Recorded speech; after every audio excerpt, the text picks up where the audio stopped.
نحمده ونصلي على رسوله الكريم اما بعد فقد قال الله تبارك وتعالى كما ورد في سورة الأعراف اعوذ بالله من الشيطان الرجيم بسم الله الرحمن الرحيم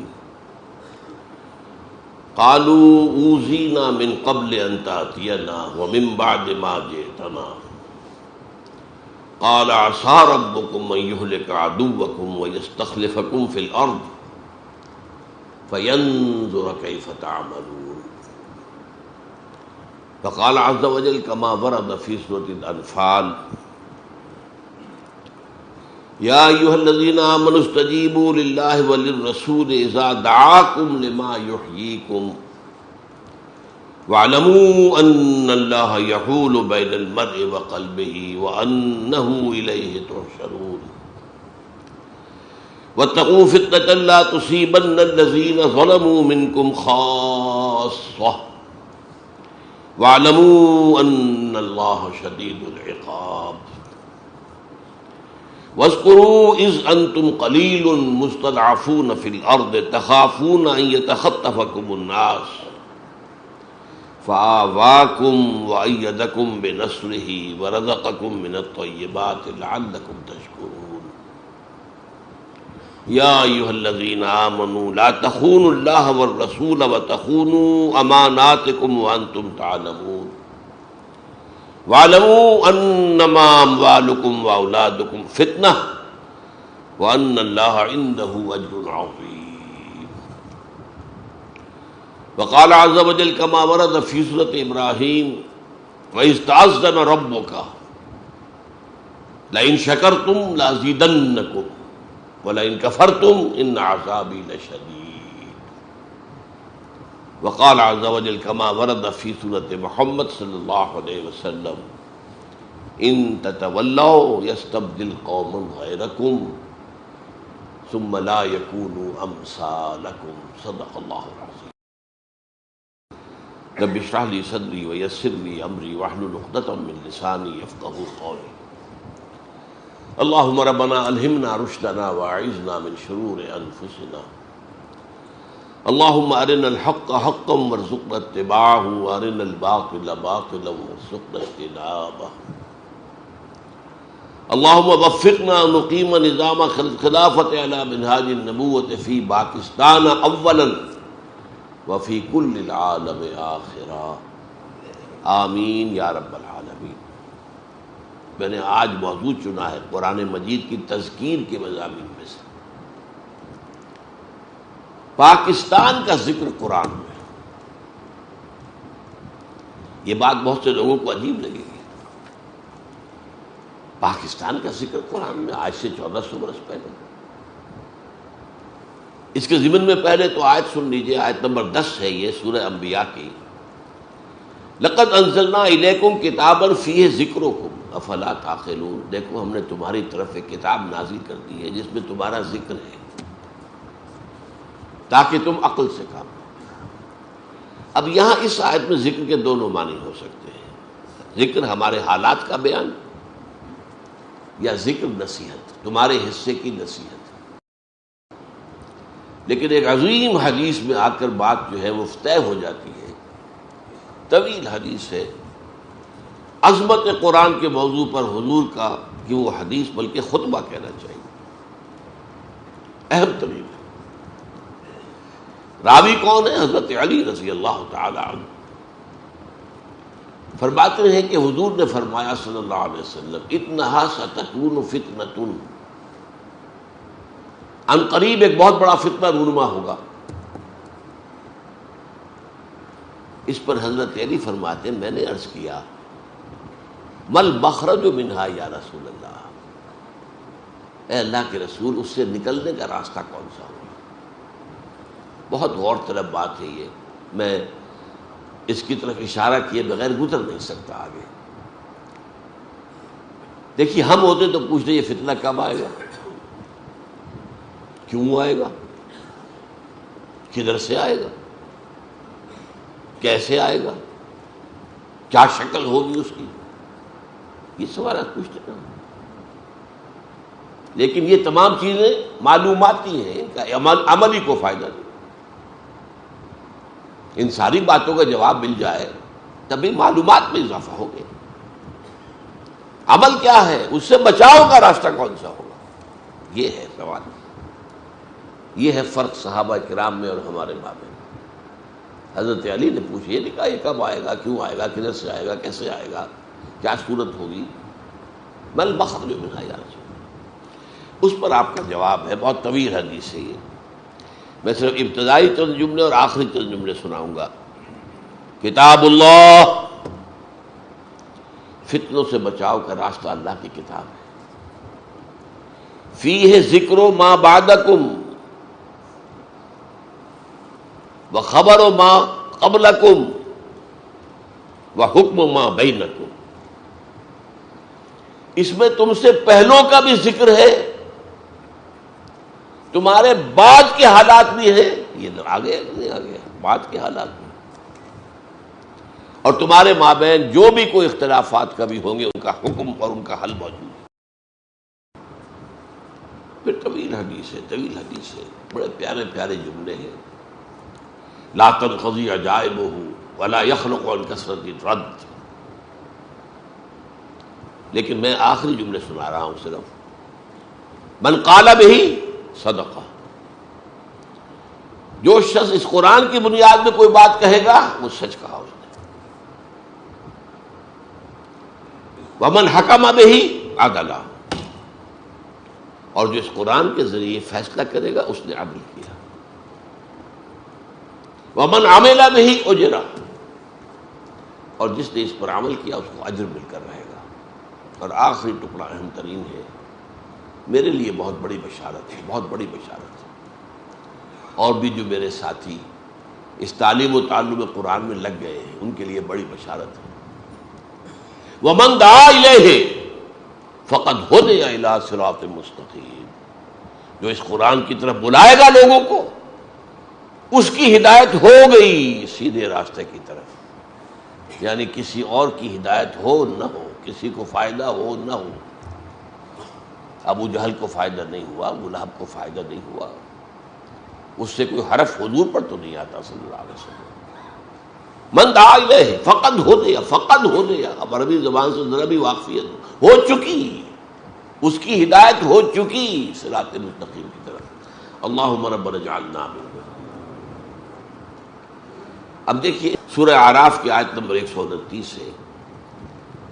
بنی اسرائیل آپ کو معلوم ہے سخت عذاب میں تھے، فرعونی انہیں جو عذاب دے رہے تھے، اور پھر خاص طور پر جو ایک خواب دیکھا تھا فرعون نے، اس کے بنا پر اسے مشورہ دیا گیا تھا کہ بنی اسرائیل میں جو بیٹا پیدا ہو اسے قتل کر دیا جائے، قتل عام۔ وہ جو اکبر الہ آبادی نے کہا تھا یوں قتل سے بچوں کی وہ بدنام نہ ہوتا، افسوس کہ فرعون کو کالج کی نہ سوجی، کالج بنا دیتا تو قتل ہو گئے ہوتے۔ یہ بھی تو قتل گاہیں ہیں، وہ قتل عام ہو رہا تھا۔ تو بنی اسرائیل نے کہا اے موسیٰ، ہم پر تو آپ کے آنے سے پہلے بھی مصائب تھے اور آپ کے آنے کے بعد بھی، ہماری تقدیر میں تو کوئی فرق واقع نہیں ہوا۔ اس کے جواب میں موسیٰ کا قول نقل ہوا ہے، قال عسى ربكم ان يهلك عدوكم، موسیٰ نے فرمایا علیہ الصلوۃ والسلام، قریب ہے کہ تمہارا رب تمہارے دشمن کو ہلاک کر دے، جیسے کہ کر دیا فرعون اور اس کا لاؤ لشکر غرق کر دیا۔ وَيَسْتَخْلِفَكُمْ فِي الْأَرْضِ، اور تمہیں خلافت دے زمین کی۔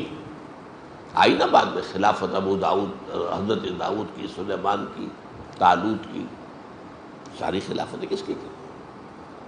فَيَنْظُرَ كَيْفَ تَعْمَلُونَ، پھر وہ دیکھے گا تم کیا کرتے ہو۔ یہ فَيَنْظُرَ كَيْفَ تَعْمَلُونَ بہت اہم ہے۔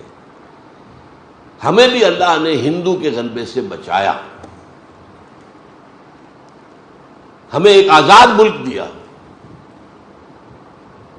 پھر دیکھیں گے تم کرتے کیا، تم اپنے وعدوں میں سچے نکلتے ہو یا جھوٹے، فریبی اور مکار نکلتے ہو یا وعدہ پورا کرنے والے نکلتے ہو۔ یہ گویا کہ ایک امتحان اللہ کی طرف سے۔ ہم 60 برس سے زیادہ ہو گئے، 62 برس اس امتحان میں مبتلا ہیں۔ اور ہر روز جو طلوع ہو رہا ہے ہماری ناکامی اس امتحان میں زیادہ سے زیادہ نمایاں ہو رہی ہے. We have failed utterly. یا ایھا الذین آمنوا استجیبوا للہ وللرسول لما دعاکم لما یحییکم اذا دعاکم لما یحییکم. اہل ایمان لبیک کہو اللہ اور اس کے رسول کی پکار پر جبکہ وہ تمہیں پکارے اس چیز کی طرف جس سے وہ تمہیں زندہ کر دے گا. اب دیکھیے یہ مسئلہ آ گیا جو میں نے موضوع رکھا تھا آج کے لیے, یہاں اس کا اس کی مثال آ گئی. لما یحییکم, تو کیا پہلے مردہ تھے وہ اہل ایمان؟ کیا کفار مکے کے مردہ تھے؟ زندہ تو تھے, چلتے پھرتے تھے, روحیں مر گئی تھی. ان کا یہ جسمانی وجود قبر بن گیا تھا جس میں روح جو ہے دفن ہے. یہ چلتے پھرتے مقبرے یا چلتے پھرتے تعزیے, چلتے پھرتے تعزیے. اہل ایمان لبیک کہو اللہ اور اس کے رسول کی پکار پر جبکہ رسول تمہیں پکارے کس بات کی طرف جو تمہیں حیات روحانی عطا کرے گی. حیات جسمانی تو ہے, حیوان تو تم ہو.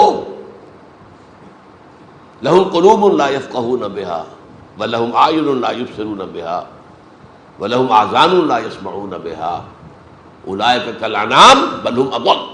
یہ چوپایوں کے مانند ہیں, ان سے بھی گئے ہوئے. وہ روحانی زندگی تمہیں دینے کے لیے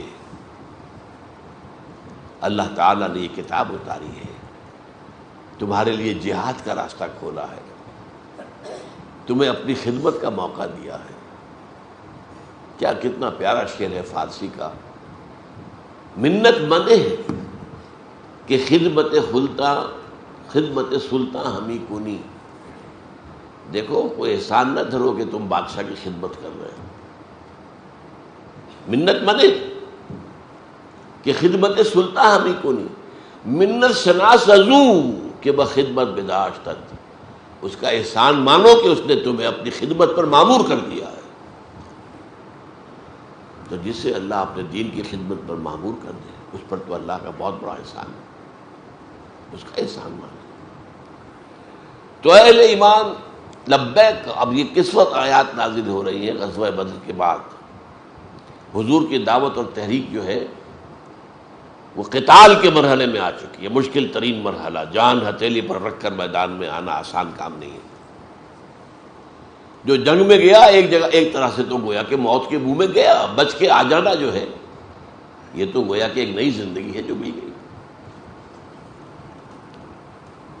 اس کے بعد ایک دھمکی آ رہی ہے, ایک تو تشویق. یہ جو دعوت تمہیں نبی دے رہے ہیں صلی اللہ علیہ وسلم, یہ تمہاری حیات روحانی کا ذریعہ بن جائے گی. تم صرف حیوانی طور پر زندہ نہیں رہو گے, روحانی طور پر بھی زندہ رہو گے. اب اس کے بعد ایک تنبیہ آ رہی ہے, وَاعْلَمُوا أَنَّ اللَّهَ يَحُولُ بَيْنَ الْمَرْءِ وَقَلْبِهِ وَأَنَّهُ إِلَيْهِ تُحْشَرُونَ. جان لو اللہ انسان کے اور اس کے قلب کے درمیان حائل بھی ہو جایا کرتا ہے. ایک وقت آتا ہے انسان نیکی کرنا چاہتا ہے, نہیں کر سکتا. یہ وہ شے ہے جس کو قرآن میں کہا گیا ختم اللہ علی قلوبہم وعلی سمعہم وعلی ابصارہم غشاوہ. ایک پوائنٹ آف نو ریٹرن عافیت اس میں ہوتی ہے. آج آپ پر کوئی حق منکشف ہوا, قبول کرے فوراً. اگر دل نے گواہی دی حق ہے پھر آپ نے نہیں مانا تو آپ کو سزا ملے گی. کیا؟ اب حق کو پہچاننے کی صلاحیت کم کر دی جائے گی. اب زیادہ بڑا سٹیمولس درکار ہوگا تمہیں حرکت میں لانے کے لیے. پھر بھی حرکت میں نہ آئے تو پھر اور کم ہو جائے گی. ہوتے ہوتے اللہ کا یہ قانون جو ہے حائل ہو گیا اب دل اور انسان کے درمیان. اور جان لو کہ تمہیں بالآخر اسی کی طرف جمع کیے جانا ہے. وَاتَّقُوا فِتْنَةً لَا تُصِيبَنَّ الَّذِينَ ظَلَمُوا مِنكُمْ خَاصَّةً. اور ڈرو اس عذاب سے جو تم میں سے صرف ظالموں کو اپنی گرفت میں نہیں لے گا، اس میں بے گناہ بھی مارے جائیں گے، جس کو آپ کہتے ہیں اپنے محاورے میں گیہوں کے ساتھ گھن بھی پس جاتا ہے۔ جب عوامی اور عمومی عذاب آتا ہے تو صرف ظالم ہی نہیں پستے اس میں۔ وَاتَّقُوا فِتْنَةً لَا تُصِيبَنَّ الَّذِينَ ظَلَمُوا مِنكُمْ خَاصَّةً۔ میں نے جو رات بات کہی تھی، عذاب سر پر کھڑا ہے، اگلی آیت میں اس کا ذکر ہو رہا ہے۔ یہ شک، اور پھر یہ تو نہیں ہوگا کہ صرف بدکار ہی مارے جائیں۔ مشرقی پاکستان میں کیا صرف بدکار مارے گئے تھے؟ ہسپانیہ میں کیا صرف بدکار مارے گئے تھے؟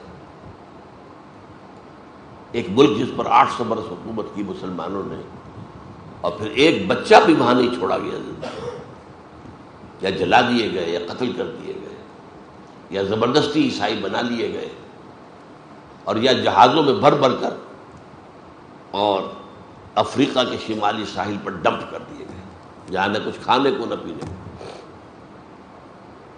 تو ڈرو اس عذاب سے، جب آئے گا تو اس کی چکی میں صرف گیہوں نہیں پیسے گا، گھن بھی پیسے گا۔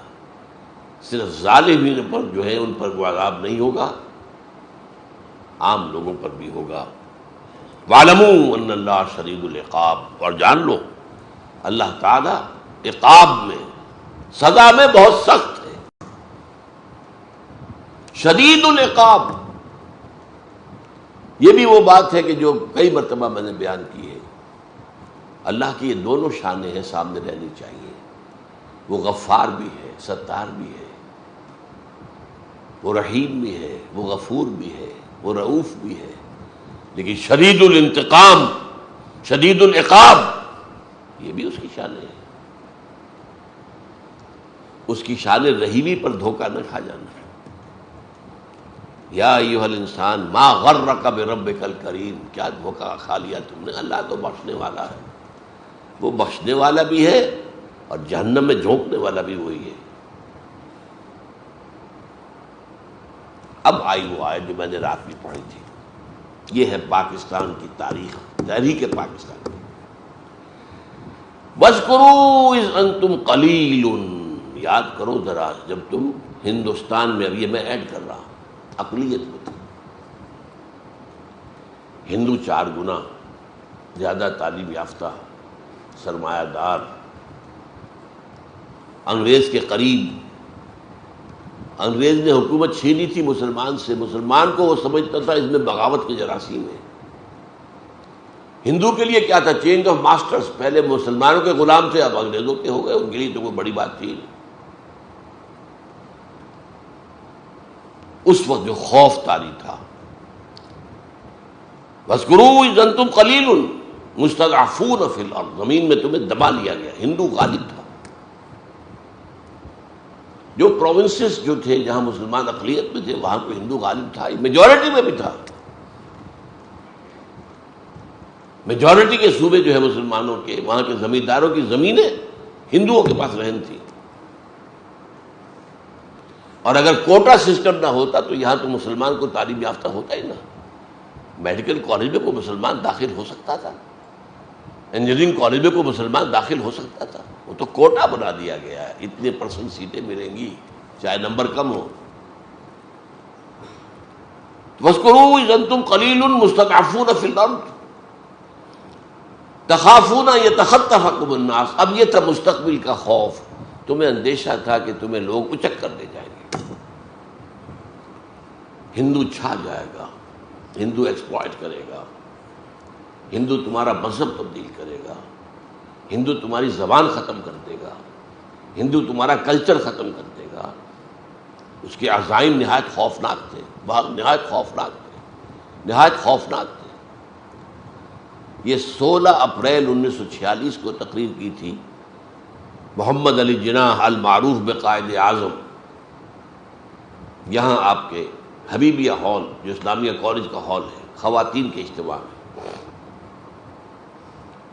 جس میں انہوں نے کہا تھا اگر خدا نہ خواستہ خدا نہ خواستہ خدا نہ خواستہ ہم حصول پاکستان میں ناکام ہو گئے تو ہندوستان کی سرزمین سے اسلام اور مسلمانوں کا نام و نشان مٹ جائے گا۔ جو شخص ذرا بھی واقف جناح کی شخصیت ہے وہ جانتا ہے وہ لفظوں سے کھیلنے والا نہیں تھا، وہ اوریٹر نہیں تھا، خطیب نہیں تھا، جوشیلا نہیں تھا، جذباتی نہیں تھا، تو بہت ٹھنڈا آدمی، وکیل تو بہت ٹھنڈا ہوتا ہے، ججی تو نہیں بات کرتا۔ تو تخافون ان یتخطفکم الناس فآواکم، تو اللہ نے تمہیں پناہ دی۔ ہندوستان کے مشرق اور مغرب میں دو ملک عطا کر دیے، آؤ۔ کم سے کم اس وقت کے ہندوستان میں جو مسلمان تھے ان میں سے 2/3 کو ہندو کے غلبے سے بچا لیا۔ 10 کروڑ کل آبادی تھی ہندوستان میں مسلمانوں کی اس وقت، اس میں سے 6.5 کروڑ یہ مشرقی پاکستان مغربی پاکستان میں آ رہے ہیں، ہندوستان میں رہ گئے 3-3.5 کروڑ، تو کم سے کم یہ تو بچ گئے نا۔ تو ان حالات میں اللہ اپنا احسان گنوا رہا ہے، فآواکم، تمہیں اللہ نے پناہ دی، وَأَيَّدَكُمْ بِنَصْرِهِ، اپنی تائید سے تمہاری نصرت خصوصی فرمائی، وَرَزَقَكُم مِّنَ الطَّيِّبَاتِ، اور کتنی خوشحالی پاکستان کے اولین دور میں آئی ہے، وہ بھی یاد کچھ ہوگی کسی کو، لَعَلَّكُمْ تَشْكُرُونَ، تاکہ تم شکر کرو۔ اگر تم ان نعمتوں کا حق ادا کرو گے ہم اور دیں گے اور دیں گے اور دیں گے۔ میں نے وہ اگلی آیت کون سی پڑھی؟ سورہ ابراہیم کی علیہ الصلوۃ والسلام، وَإِسْتَأْذَنَ رَبُّكُمْ، جبکہ تمہارے رب نے اعلان کر دیا تھا، لَئِن شَكَرْتُمْ لَأَزِيدَنَّكُمْ وَلَئِن كَفَرْتُمْ إِنَّ عَذَابِي لَشَدِيدٌ، اگر تم ہمارے انعامات پر شکر کرو گے، ان کا حق ادا کرو گے، ان نعمتوں کا حق ادا کرو گے، یہ آزادی ہم نے تمہیں دی تھی اس کا حق ادا کرو گے، تاکہ اس آزادی کو اللہ کے قدموں میں ڈال دو، اے اللہ ہم تیرے غلام ہیں۔ ہماری آزادی وہ نہیں ہے، مادر پدر آزادی نہیں ہے، ہم آزاد ہونا چاہتے تھے ہندو اور انگریز سے، تاکہ تیرے بندے بنے، تیرا دین قائم کرے۔ اگر یہ ہم کرتے لَأَزِيدَنَّكُمْ، میں اس آیت کی روح سے لازم سمجھتا ہوں کہ پاکستان بھارت کے اور علاقے فتح کرتا، کم سے کم کشمیر کا تو سوال ہی پیدا نہیں ہوتا کہ جانے دیتا، لیکن ہم نے پہلے روز سے ناشکری کی، اللہ کے دین کی طرف قدم نہیں بڑھایا۔ میں اس میں نہیں جانا چاہتا کون ذمہ دار ہے، پوری قوم ذمہ دار ہے، البتہ مختلف افراد کی اپنی اپنی جگہ اہمیت ہوتی ہے، اس کے اعتبار سے کسی کی ذمہ داری زیادہ ہے، کسی کی کم ہے، لیکن لعلکم تشکرون نہیں کرو گے تو عذاب۔ اللہ نے 25 برس قمری اعتبار سے 25 برس مہلت دی، پھر عذاب کا پہلا کوڑا پڑا مشرقی پاکستان۔ 93,000 ہمارے قیدی ہندو کے ہاتھ، کتنا اسلحہ، کتنے ہمارے جہاز، کتنے ہمارے ٹینک ہندو کے پاس گئے۔ ہمارا مورال زمین پر پاتال میں، ہندو کا مورال آسمان پر۔ زیادہ سے زیادہ 6 دن کی مار تھا مغرب پاکستان بھارت کے لیے، وہ تو اللہ کی مرضی تھی، نکسن کے دل میں بانٹ ڈالی۔ حدیث میں آیا ہے تمام انسانوں کے دل اللہ کی 2 انگلیوں کے مابین جدھر چاہتا پھیر دیتا ہے۔ نکسن، اندرا گاندھی مرتے دم تک شکایت کرتی رہی، pro Pakistan tilt of Nixon administration. اس نے کوسیجن سے بات کی ہاٹ لائن پر، بند کرواؤ جنگ، اور کوسیجن نے حکم دیا اندرا گاندھی کو، یونیلیٹرل سیز فائر، یک طرفہ جنگ بندی بھارت نے اعلان کیا، ورنہ ہمارا سیالکوٹ سیکٹر ٹوٹ چکا تھا، بڑھ رہا تھا بھارت، راجستھان سیکٹر ٹوٹ چکا تھا، بھارت تیزی سے بڑھ رہا تھا۔ لے دے کے جنرل ٹکا خان موجود تھے صرف، اور یہ سلیمان کی میں ٹاسک فورس لے کر بیٹھے ہوئے تھے صرف۔ ایئر فورس ہماری پیرالائز کر دی تھی بھارت نے، جبکہ 1965 کی جنگ ہم نے ایئر فورس کی وجہ سے جیتی تھی، لیکن 71 میں آ کر روس نے ان سے ایسے ہیلی کاپٹر دے دیے تھے جن کے اندر کہ وہ ایواکس لگے ہوئے تھے، ذرا سا بھی ہمارا جہاز حرکت کرتا تھا انہیں پتہ چل جاتا تھا. اور ہماری بیچاری کیا، ہماری نیوی ہے ہی کیا، بھارت کے مقابلے میں کوئی حیثیت ہے ہی نہیں اس کی. ہماری بیچاری نیوی اس کو آ کر وہ کیماڑی میں مار کر گئے ہیں، یہ بھی یاد ہے کہ نہیں. بہرحال یہ پہلا کوڑا تھا کہ دوسرا اور بڑا کوڑا تنا ہوا ہے. یہ دوسری بات ہے، معجزہ ہو جائے، اللہ اس قوم کے دلوں کو بدل دے، جس میں توبہ، حقیقی توبہ پیدا ہو جائے، اللہ کی طرف رجوع پیدا ہو جائے، خشوع اور خضوع ہو جائے، ایک عوامی سطح پر عزم مصمم پیدا ہو جائے. اسلام کے لیے جینا ہے، اسلام کے لیے مرنا ہے، اور تن من دھن اسلام پر نچھاور کر دینا ہے. کوئی عجب نہیں، قوم یونس پر بھی عذاب کے آثار آ چکے تھے، اس کے بعد توبہ کی قوم نے تو اللہ نے عذاب واپس لے لیا. یہ ایک ہی مرتبہ ہوا، تاریخ میں ہوا ہے. اس کا بھی ایک خاص سبب تھا، وہ میں بیان نہیں کر سکتا اس وقت. آگے چلیے، کس قدر پیارے الفاظ ہیں یہ. یا ایھا الذین آمنوا لا تخونوا اللہ والرسول. دیکھو اے مسلمانوں، اللہ اور اس کے رسول سے خیانت مت کرو. یہ امانت ہے اللہ اور اس کے رسول کی تمہارے پاس. تم نے دعائیں مانگ مانگ کر یہ ملک لیا تھا، اب اس کے اندر اپنی منمانی چلاؤ گے بجائے اللہ کے حکم کے، اپنی قانون سازی کرو گے بجائے شریعت کی تنفیذ کے. اس سے بڑی خیانت کیا ہوگی؟ یا ایھا الذین آمنوا لا تخونوا اللہ والرسول وتخونوا اماناتکم. آپس میں بھی ایک دوسرے کی امانتوں میں خیانت نہ کرو.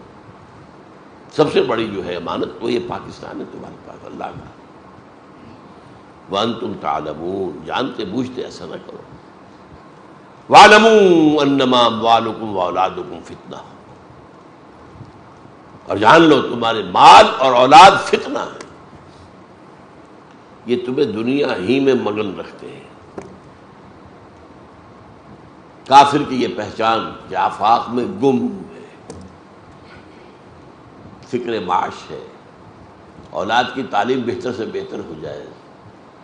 10,000 20,000 فیس دینی پڑے کوئی بات نہیں، کہیں سے لے لیں گے، ڈاکہ مار لیں گے، رشوتیں لے لیں گے، غبن کر لیں گے.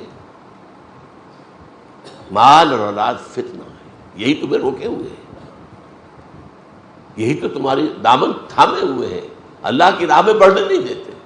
مال، ایک بیڑی یہ پاؤں پہ پڑی ہوئی ہے مال کی، اور دوسری بیڑی جو ہے وہ اولاد کی ہے. وَاعْلَمُوا أَنَّمَا أَمْوَالُكُمْ وَأَوْلَادُكُمْ فِتْنَةٌ.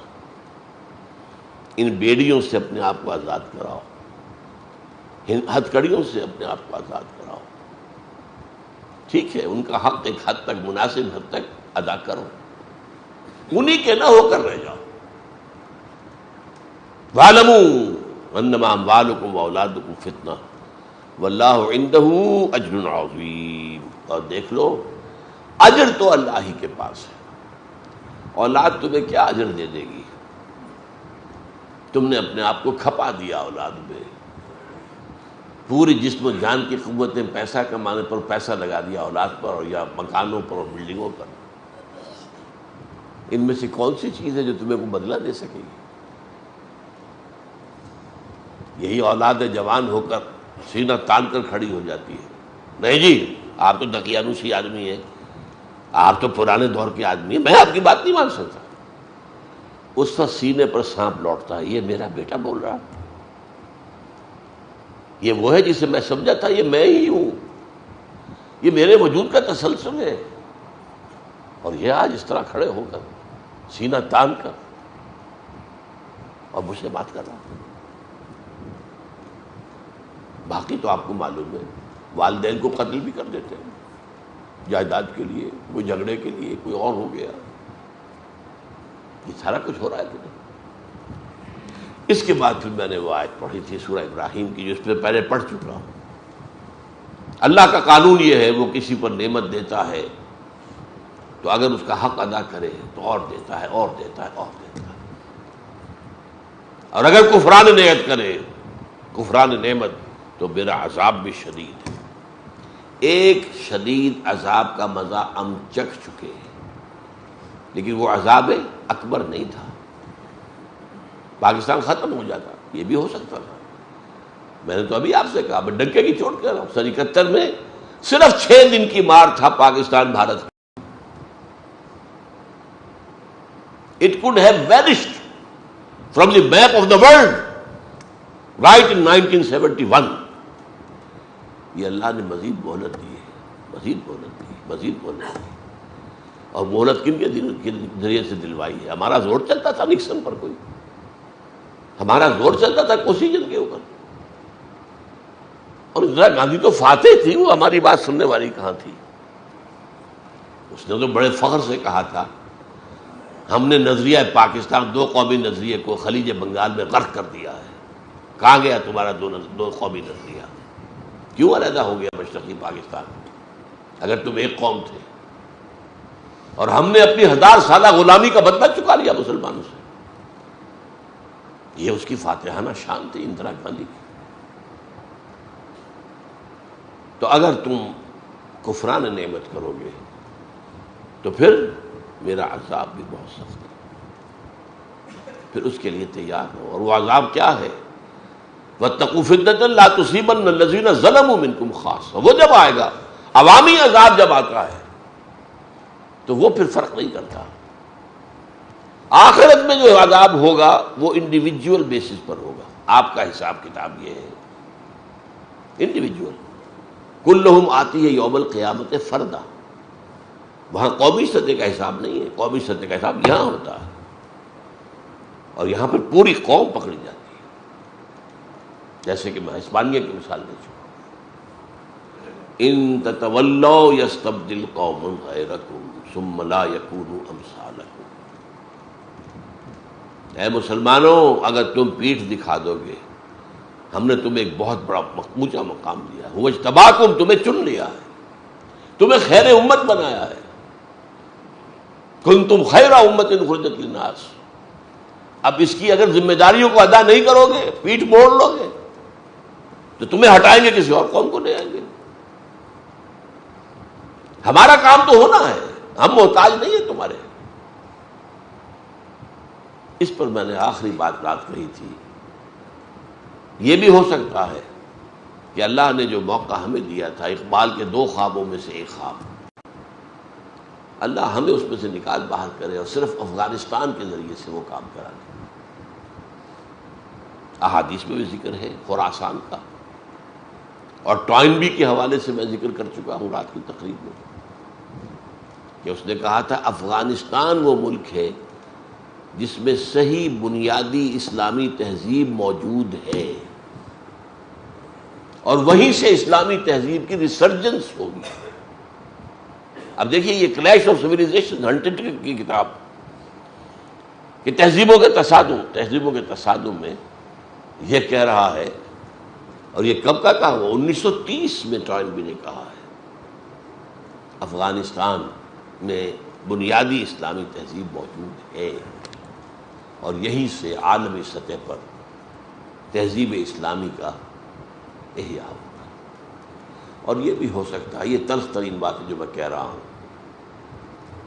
ہمارے لاکھوں قتل ہوں، پاکستان کا نام و نشان مٹ جائے، بھارت ہم پر قابض ہو جائے، اور پھر بھارت مسلمان ہو جائے، ہو سکتا ہے۔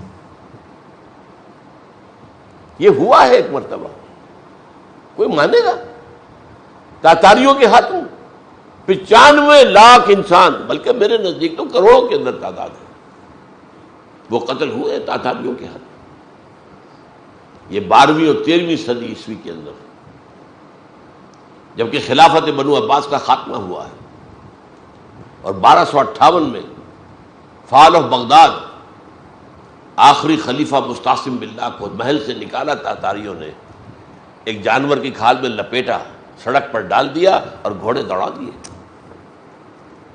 یہ تھا ان تتولوا یستبدل قوم غیرکم، اے عربو تم نے ہمیں بہت اونچا مقام ہم نے دیا ہے، لیکن ہم تمہارے محتاج نہیں ہیں، تم اگر پیٹھ دکھا دو گے تمہیں ہٹائیں گے، کسی اور کو لے آئیں گے، اور لائے بھی کس کو؟ جن کے ہاتھوں کروڑ کے قریب مسلمان قتل ہو چکے۔ یہ ساری پھر جو عظیم سلطنتیں بنی سب تاتاری تھے، مختلف قبیلے ہیں ان کے۔ یہ مغل کون تھے؟ یہ ترکان تیموری کہلاتے ہیں، ترکان صفوی ایران میں۔ بدقسمتی سے انہوں نے شیعت اختیار کر کے ایک نیگیٹو رول اختیار کر لیا اسلامی تاریخ کے اندر۔ ترکان سلجوقی مڈل ایسٹ میں، ترکان عثمانی، دی گریٹ آٹومان امپائر، یہ سب ترکوں کی زیر قیادت تھا۔ عرب اٹھا کر پھینک دیے گئے، اب تم قیادت سے معزول، اب یہ قیادت جو ہے ان ترکوں کے ہاتھ میں۔ میں نے ذکر کیا تھا دی فلاڈلفیا ٹرمپٹ، اور یہ میں حیران ہو گیا تھا کہ یہ اگست 2001 میں چھپا تھا۔ ستمبر 2001 میں 9/11 جسے کہتے ہیں وہ ہو گیا، اور اس کے الفاظ کیا ہیں؟ Most people think the crusades are a thing of the past, over forever, but they are wrong. Preparations are being made for a final crusade, and it will be the bloodiest of all. یہ اس کا editor لکھ رہا ہے، اس کا editor جو ہے Gerald فلری، اس کے الفاظ حیران کن۔ اگست میں یہ الفاظ چھپ رہے ہیں، ستمبر کے اندر وہ حادثہ ہوا۔ یہ ساری تیاری کس کی تھی؟ کروسیڈ کی تھی۔ اس کے لیے امریکی قوم کو تیار کرنا تھا، اسی لیے بش کی زبان سے کروسیڈ کا لفظ نکل گیا، بعد میں اس نے اصلاح کیا۔ بہرحال ایک بات جان لیں کہ یہ رسالہ جو ہے یہ پروٹیسٹنٹس کا ہے۔ یہ دو فرقے بڑے ہیں عیسائیوں کی، کیتھولکس اور پروٹیسٹنٹس۔ یہ پروٹیسٹنٹس جو ہے پاپائیت کے بہت خلاف، کیتھولزم کے خلاف، پوپ کو یہ شیطان کہتے ہیں۔ ان کا کہنا یہ ہے کہ یہ جو یورپین یونین بنی ہے، یہ پرانی ہولی رومن امپائر کو تازہ کیا گیا ہے، تاکہ اس کے ذریعے سے مڈل ایسٹ کے اندر ایک رومن کیتھولک حکومت قائم ہو، فلسطین میں عیسائی حکومت قائم ہو۔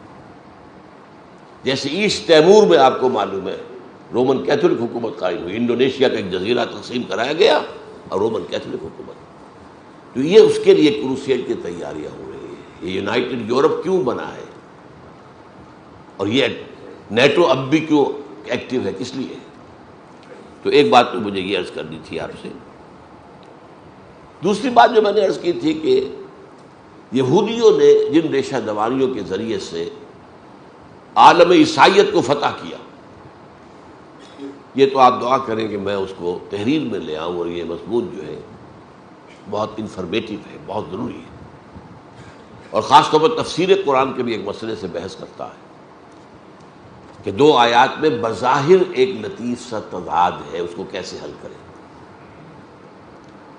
لیکن اب میں آپ کو بتاتا ہوں، ان کی ذرا ہوشیاری دیکھیے۔ ایک طرف یہ عالم عیسائیت کو اپنے شکنجے میں لے رہے، دوسری طرف پوری دنیا کے اندر بھی ایک گھیرا ڈال رہے ہیں۔ وہ کیا ہے؟ 1776 میں انہوں نے بنایا آرڈر آف الومیناٹی۔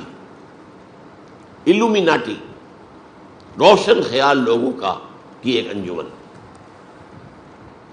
اور کیا کرتے تھے؟ پوری دنیا سے ذہین ترین لوگوں کو اسکالرشپ دے کر امریکہ بلاتے تھے۔ یہ روڈز اسکالرشپ مل رہا ہے، اور جو آدمی خوشی سے، جو آپ اپنے آپے میں نہیں سما رہا، مجھے وظیفہ مل گیا، وظیفہ مل گیا، وظیفہ مل گیا، امریکہ جاؤں گا، امریکہ جاؤں گا، تعلیم حاصل کروں گا۔ پوری دنیا سے مختلف فاؤنڈیشنز، ذہین ترین، ظاہر بات ہے کہ اس میں پھر چناؤ کرتے تھے، ذہین ترین لوگوں کو لے لینا، انہیں وہاں رکھ کر برین واشنگ کریں۔ نمبر 2، ان کے سکینڈلز کھڑے کریں، سیکس سکینڈلز، ان کی فائلیں اپنے پاس تیار رکھیں۔ وہ لوگ جب واپس جائیں اپنے ملکوں میں تو اہم پوزیشن میں جائیں گے، پھر ہمارے اعلی کار ہوں گے، اور ہماری بات ماننے سے انکار کریں گے تو ہم بتا دیں گے دیکھو تمہارا یہ سیکس اسکینڈل ہمارے پاس ہے، ہم تمہارے ملک میں اس کو عام کر دیں گے، تمہاری چودراہٹ، تمہاری قیادت سب ختم ہو جائے گی۔ یہ کہلاتا ہے آرڈر آف ایلومیناٹی 1776، اور اس کے تحت دوسری آرگنائزیشن انہوں نے بنائی فری میسن،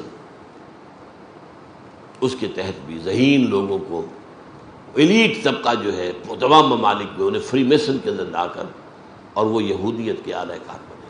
مصطفیٰ کمال سب سے بڑا فری میسن تھا جس نے خلافت کا خاتمہ کیا۔ چاک کر دی ترک ناداں نے خلافت کی قبا، سادگی اپنوں کی دیکھ اوروں کی عیاری بھی دیکھ۔ یہ یہودیوں نے خلافت ختم کروائی۔ کیوں؟ سلطان عبد الحمید خان سے انہوں نے کہا تھا آپ ہمیں فلسطین میں آباد ہونے کا حق دے دیں، آپ کے سارے قرضے ہم معاف کر دیں گے، سارے چیزیں یہ ہو جائیں گی۔ اس نے انکار کر دیا۔ میں رات بتا چکا ہوں، حضرت عمر نے عہد کیا تھا، جب عیسائیوں نے ہینڈ اوور کیا ہے بیت المقدس حضرت عمر کو رضی اللہ تعالیٰ عنہ، اس معاہدے میں یہ طے ہوا تھا کہ یہاں پر یہودیوں کو آپ آباد نہیں ہونے دیں گے۔ یہ تو حضرت عمر نے رعایت کی تھی کہ یہودی یہاں آ سکتے ہیں، آئیں اپنے مقامات مقدس وہاں کی زیارت کریں، ویلنگ وال پر آئیں، عبادت کریں، روئیں دھوئیں اور پھر جائیں واپس۔ آباد نہیں ہو سکتے، گھر نہیں خرید سکتے، کوئی کھیت نہیں خرید سکتے، کوئی دکان نہیں خرید سکتے۔ اچھا، آج اخبار میں دیکھا ایک بہت بڑی غلطی ہے، مسجد اقصیٰ نیچے لکھا ہوا، اوپر جو ہے ڈوم آف دی راک کی تصویر ہے۔ پتہ ہی نہیں لوگوں کو مسجد اقصیٰ اور ڈوم آف دی راک میں فرق کیا۔ یہ جان لیجئے جیسے ہمارے ہاں ایک بڑی خوبصورت قابل دید جگہ ہے ڈوسائی پلین، یہ کوہستان کے علاقے میں، اسکردو اور کوہستان ادھر سے گلگت کے درمیان یہ علاقہ آتا ہے۔ 14,000 فٹ کی بلندی پر اوپر جا کر ایک میدان ہے بہت بڑا، نہایت خوبصورت، نہایت خوبصورت، ہر طرف پھول ہی پھول، رنگا رنگ۔ اسی طرح یہ یروشلم میں ایک پہاڑی تھی، ٹیمپل ماؤنٹ، ماؤنٹ پہاڑی کو کہتے ہیں، اس کے اوپر ایک مستطیل کی شکل کے اندر میدان تھا، مستطیل شمالن جنوباً۔ اس میں حضرت سلیمان نے مسجد اقصیٰ بنائی تھی۔ وہ ایک دفعہ 587 قبل مسیح میں گری، پھر 70 عیسوی میں گری، آج تک گری ہوئی۔ بعد میں وہاں پر یہ دو چیزیں ہیں مسلمانوں کے عہد حکومت میں وہاں پر بلڈ ہوئی ہیں۔ ایک تو یہ ڈوم جو ہے یہ کیا ہے اصل میں، آپ کو معلوم ہے حضور کا جو سفر تھا معراج کا، اس کے دو حصے تھے، مسجد حرام سے مسجد اقصیٰ تک زمینی سفر، مسجد اقصیٰ سے پھر آسمان۔ تو آسمانی سفر جو شروع ہوا تھا وہ ایک چٹان ہے، صخرہ، صخرہ چٹان کو کہتے ہیں، چٹان پر سے حضور کا براق لے کر اڑا ہے۔ اس چٹان کے اوپر پھر جو خلیفہ عبد الملک بن مروان تھا بنو امیہ کا، یہ بہت بڑا بادشاہ گزرا ہے، اور آج کی تاریخ میں اس کا پیرلل جو ہے عربوں میں ملک عبدالعزیز آل سعود ہے، اس کے بھی 4-5 بیٹے، ایک کے بعد دوسرا، دوسرا تیسرا چوتھا پانچواں جو ہے وہ بادشاہ بنے ہیں۔ سعود آیا ہے، پھر فیصل آیا ہے، پھر خالد آیا ہے، پھر اور آئے ہیں، پھر فہد آیا ہے، پھر سب کے سب بیٹے اسی کے ایک باپ کے بیٹے۔ اسی طرح یہ جو ہے عبد الملک بن مروان کے بھی 4-5 بیٹے جو ہے خلیفہ بنے ہیں بنو امیہ کے۔ اس نے یہ ڈوم بنا دیا ہے اور اس کے اوپر جو ہے سونے کی پتلی چڑھی ہوئی ہے۔ یہ آج سے کوئی 30-40 سال پہلے شاہ حسین جو تھا شرق اردن کا، اس نے اس پر یہ سونے کی پتلی چڑھائی ہے۔ اب مجھے یاد نہیں ہے 30 من یا 30 ٹن سونا اس پہ لگا ہے، اور اسرائیل کے اخبارات نے لکھا تھا یہ سونا ہمارے کام آئے گا جب ہم اسے ڈیمولش کر کے اور اپنا ٹیمپل بنائیں گے، تو یہ سونا ہمارے کام آئے گا۔ یہ آج بھی مجھے یاد ہے، آج بھی یاد ہے۔ بہرحال مسجد اقصیٰ اس کے جنوب میں ہے۔ یہ جو تصویر ہے، جو بڑا ڈوم ہے ادھر، یہ شمال کی جانب مستطیل کے، یہ ہے ڈوم آف دی راک، یہ مسجد اقصیٰ نہیں ہے۔ البتہ جنوب کی جانب چھوٹا ایک نظر آ رہا ڈوم، یہ ہے مسجد اقصیٰ۔ تو ان دونوں میں جو ہے وہ بھی فرق جو ہے کرنا چاہیے۔ اقول قولی ھذا واستغفر اللہ لی ولکم ولسائر المسلمین والمسلمات۔